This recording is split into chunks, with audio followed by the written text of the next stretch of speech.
Hello friends, I am your study mate Sarika Ramola और आज हम पढ़ेंगे स्टैचू ऑफ यूनिटी से रिलेटेड बहुत इंपॉर्टेंट फैक्ट और इससे रिलेटेड जो एग्जाम में क्वेश्चन पुटअप हो रहे हैं उनसे रिलेटेड हम आज सारे क्वेश्चन देख लेंगे। तो फ्रेंड्स, बिना टाइम वेस्ट करे हम फटाफट देख लेते हैं स्टैचू ऑफ यूनिटी से रिलेटेड क्वेश्चन आंसर।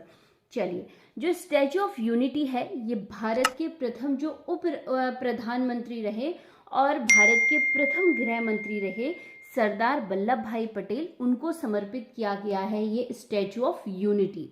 जो स्टैचू ऑफ यूनिटी है ये गुजरात में बनाया गया है। चलिए, तो अब इसके साथ ही हम इसके क्वेश्चन आंसर देख लेते हैं कि क्या क्या क्वेश्चन आंसर इससे रिलेटेड है। ठीक है, फर्स्ट क्वेश्चन है कि स्टैचू ऑफ यूनिटी की नींव किस वर्ष रखी गई। ठीक है, सबसे पहले इसकी जो फाउंडेशन थी, इसकी नींव थी, वो कब रखी गई? तो इसकी नींव रखी गई 31 अक्टूबर 2013 को गुजरात सरकार द्वारा। ठीक है, किस सरकार द्वारा? गुजरात सरकार द्वारा। नेक्स्ट क्वेश्चन है, स्टैचू ऑफ यूनिटी किस महापुरुष की प्रतिमा है? तो मैंने आपको जैसे अभी बताया, जो महापुरुष है स्टैचू ऑफ यूनिटी में वो है सरदार वल्लभ भाई पटेल। नेक्स्ट क्वेश्चन है, स्टैचू ऑफ यूनिटी किस नदी के किनारे स्थित है? तो ये है नर्मदा नदी, गुजरात में। ठीक है, नर्मदा नदी के किनारे हैं गुजरात में।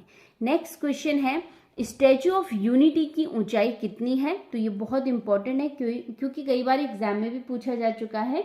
इसकी जो ऊंचाई है वो है 182 मीटर और अगर हम फीट में देखेंगे तो 597 फीट इसकी ऊंचाई है। ठीक है, तो इसकी ऊंचाई कितनी है स्टैचू ऑफ यूनिटी की? 182 मीटर।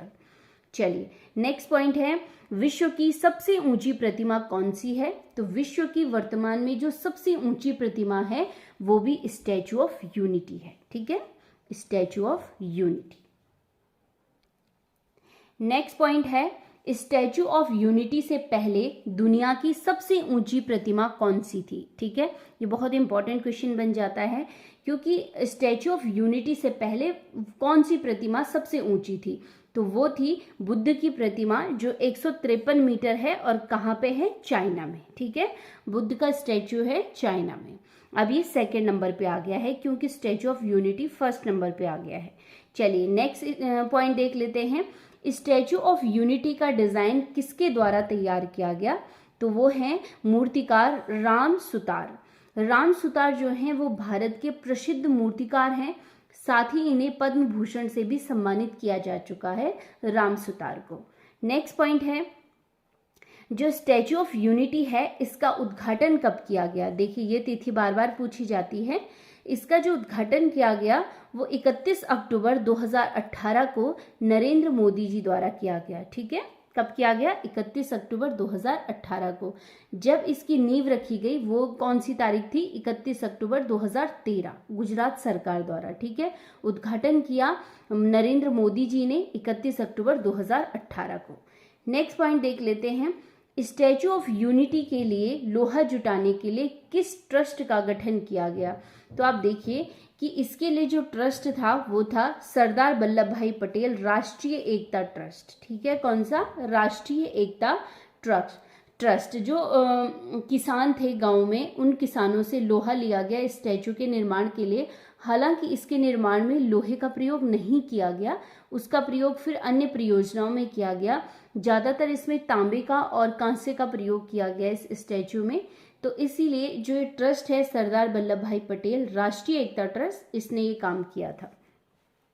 नेक्स्ट पॉइंट है, इस प्रतिमा के निर्माण का कार्य किस कंपनी द्वारा किया गया? ठीक है, तो इसका काम किया था L&T ने, जो लॉर्सन एंड टुब्रो है। ठीक है, नेक्स्ट है, पटेल जी का जन्म कब और कहाँ हुआ था? अब थोड़ा पटेल जी के बारे में देख लेते हैं, सरदार वल्लभ भाई पटेल जी के बारे में कि आखिर उन्होंने क्या क्या काम किए हैं राष्ट्रीय आंदोलन के दौरान, जो उनकी इतनी सराहना की जाती है और आज विश्व की सबसे बड़ी प्रतिमा उन्हीं की है। ठीक है, तो सबसे पहला पॉइंट देख लेते हैं कि सरदार वल्लभ भाई पटेल जी का जन्म कब और कहाँ हुआ था।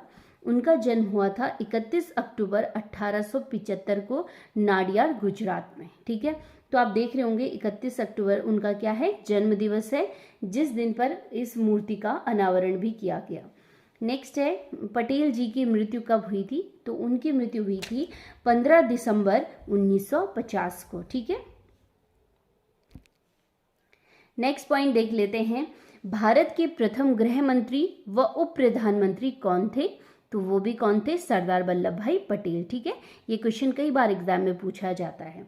नेक्स्ट है कर मत दो, जो कर मत दो का नारा था वो भी किसके द्वारा दिया गया था, सरदार वल्लभ भाई पटेल।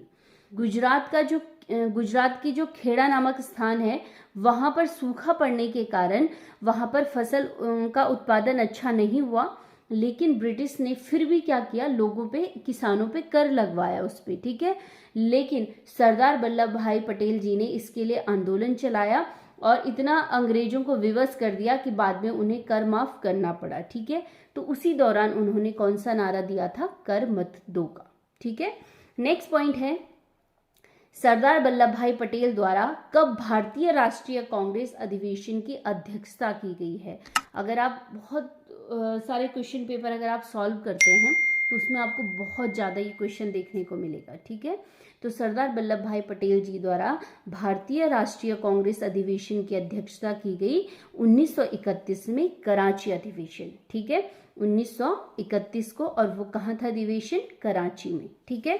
नेक्स्ट पॉइंट है संविधान सभा में, हम बात कर रहे हैं किसकी, संविधान सभा की, जिसने किसका निर्माण किया, संविधान का, ठीक है। संविधान सभा में मौलिक अधिकार समिति के अध्यक्ष कौन थे, तो इसके अध्यक्ष भी कौन थे, सरदार पटेल थे, ठीक है। नेक्स्ट पॉइंट है सरदार पटेल द्वारा स्वतंत्रता आंदोलन के समय कांग्रेस के किस अधिवेशन में मौलिक अधिकारों का प्रस्ताव रखा गया, तो ये भी था 1931 का कराची अधिवेशन, ठीक है। पहली बार मौलिक अधिकारों का प्रस्ताव रखा गया कराची अधिवेशन में 1931 में, और किसके द्वारा रखा गया, सरदार पटेल जी के द्वारा रखा गया। इसीलिए अगर आप देखेंगे जब संविधान सभा का निर्माण हुआ तो उनमें जो मौलिक अधिकार समिति बनी थी उसके अध्यक्ष बनाए गए थे पटेल जी, ठीक है। चलिए नेक्स्ट पॉइंट देख लेते हैं, वारदोली की महिलाओं द्वारा पटेल जी को कौन सी उपाधि दी गई, तो वारदोली की महिलाओं ने उन्हें सरदार की उपाधि दी थी, इसको ध्यान रखिएगा, तभी से उनके नाम के आगे लगता है सरदार। पहले उनका नाम क्या था, वल्लभ भाई पटेल, फिर जब सरदार की उपाधि लगी तो उनका पूरा नाम हुआ सरदार वल्लभ भाई पटेल। चलिए नेक्स्ट पॉइंट देख लेते हैं, कौन से अंतर्राष्ट्रीय हवाई अड्डे का नाम सरदार पटेल के नाम से रखा गया है, तो वो कौन सा हवाई अड्डा है अंतर्राष्ट्रीय, अहमदाबाद अंतर्राष्ट्रीय हवाई अड्डा, ठीक है। चलिए नेक्स्ट पॉइंट देख लेते हैं, सरदार वल्लभ भाई पटेल को किन किन उपनामों से जाना जाता था, ये वर्तमान में भी जाना जाता है। उनका नाम था भारत का विस्मार्क उन्हें कहते थे, साथ ही उन्हें लौह पुरुष कहते थे, ठीक है। सरदार वल्लभ भाई जी को दो उपनामों से जाना जाता था, एक भारत का विस्मार्क और दूसरा लौह पुरुष, ठीक है। नेक्स्ट पॉइंट है मरणोपरांत पटेल जी को किस वर्ष भारत रत्न से सम्मानित किया गया, तो उन्हें 1991 में भारत रत्न से सम्मानित किया गया, ठीक है। ये भी कई बार एग्जाम में पूछा गया है।